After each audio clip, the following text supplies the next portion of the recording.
जो लालटेन वाले लोग हैं, क्योंकि लालटेन का तो ललटनिया का युग तो खत्म हो गया अभी। अब आपके घर में लालटेन होता है क्या? है? अब तो एलईडी बल्ब है। तो साथियों, अब तो लालटेन का युग समाप्त हो गया। और किशोर जी ठीक बोले, पटना साहिब में पता नहीं कहां से उम्मीदवार आ जाता है, लोग पता ही नहीं चलता है। चुनाव खत्म हो जाता है, उसको पहचान ही नहीं पाता। विधानसभा का चुनाव हो रहा था, तब भी भागलपुर से उम्मीदवार आ गए। इस बार लोकसभा का उम्मीदवार चुनाव हो रहा है, तो जगदीशपुर आरा से उम्मीदवार हो गए। तो साथियों, 5 साल ये लोग काम करेगा ना, ये लोग दिखाई भी नहीं देते। यही नंदकिशोर जी को, यही रविशंकर जी को, यही रूपनारायण मेहता जी को आपको खोजना पड़ेगा।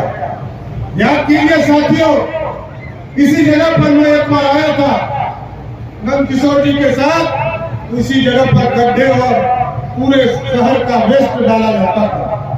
जब मैं नगर विकास मंत्री हुआ, तो इस पूरे इलाके की इस जगह का पूरे चीजों को, सिस्टम को ठीक करने के लिए 40 लाख रुपया दिया, जो आज फील्ड बनकर तैयार हो गया। मैं आग्रह करने आया हूँ, निवेदन करने आया हूँ, सब दिन सुख और दुख में आपके यहाँ नंदकिशोर जी, रविशंकर प्रसाद जी, रूपनारायण मेहता जी और सभी हमारे नेता यहाँ उपस्थित है, सभी लोग बनेगा। लेकिन साथियों, ये ध्यान रखना है, मजबूत सरकार चाहिए, ये टुटपुदिया सरकार नहीं चाहिए। कोई यहाँ जेल में बैठा व्यक्ति भी कहता है कि हमको देश का प्रधानमंत्री बनना है। झारखंड में जेल में बैठा हेमंत सोरेन, वो भी कह रहा है कि हमको मुख्यमंत्री प्रधानमंत्री बनाओ। ममता बनर्जी जो जेल जाने के रास्ते में है, वो भी कह रही है प्रधानमंत्री बनाओ। और दिल्ली में वो चोर बैठा है अरविंद केजरीवाल, वो कहता है हमको प्रधानमंत्री बनाओ।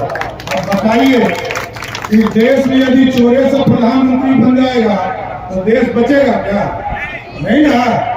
इस देश में मजबूत सरकार चाहिए, और मजबूत सरकार इसलिए चाहिए साथियों, अभी याद कीजिए, लाखों बच्चे हमारे यूक्रेन के युद्ध में फंस गए।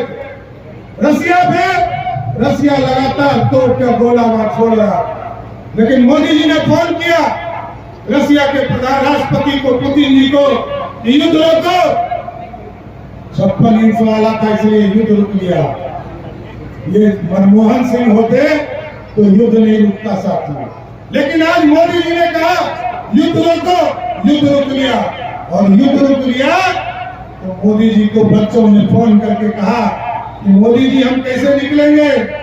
भारत के प्रधानमंत्री नरेंद्र मोदी जी ने यूक्रेन के प्रधानमंत्री को कहा, जिस बच्चे के हाथ में तिरंगा होगा वही भारत का बच्चा होगा, उस बच्चे को निकलने दो। और निकला।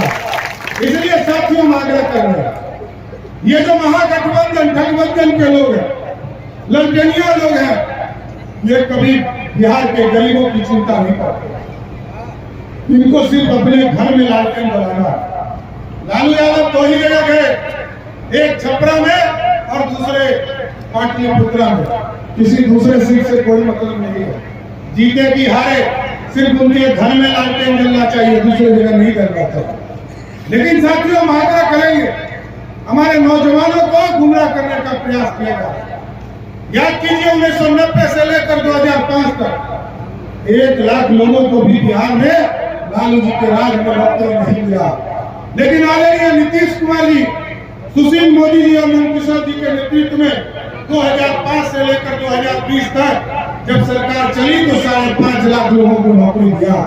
और यहाँ बैठे संजय जायसवाल जी, इन्होंने ही 7 निश्चय पार्ट 2 तय किया है। हम आपको आश्वस्त करते हैं, आदरणीय नीतीश कुमार जी के नेतृत्व में हम लोग काम कर रहे हैं।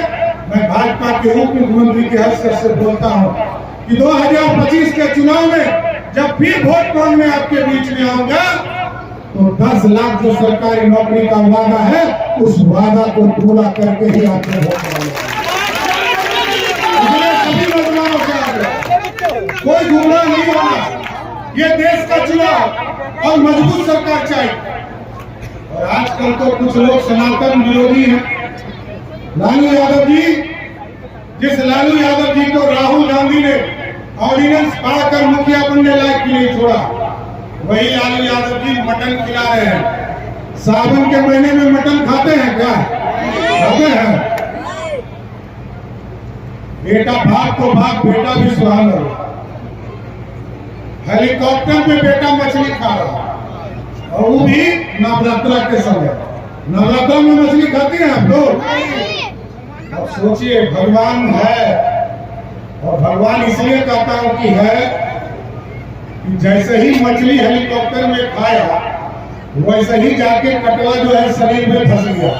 आजकल जो है व्हील चेयर पर तेजस्वी यादव 34 वर्ष उम्र है, मात्र कोई बुजुर्ग नहीं है, बूढ़ा नहीं है, 34 वर्ष उम्र है, लेकिन भगवान का ऐसा पाप लगा कि सावन के महीने और नवरात्रा में मटन और मछली खाने वाले को पाप ऐसा लगा कि अब जो है व्हील चेयर पर घूमने का काम कर। इसलिए सनातन विरोधी सत्ता के मद में ये लोग नष्ट पूरी तरह मनमुग्ध हो गए थे, राम भगवान को गाली देने का काम कर रहे थे। इसलिए साथियों आग्रह करूंगा, निवेदन करूंगा, एक वोट 1 तारीख को पटना में वोटिंग बढ़ाना है और पटना में इस बार हर हालत में 75% वोट करना है साथियों।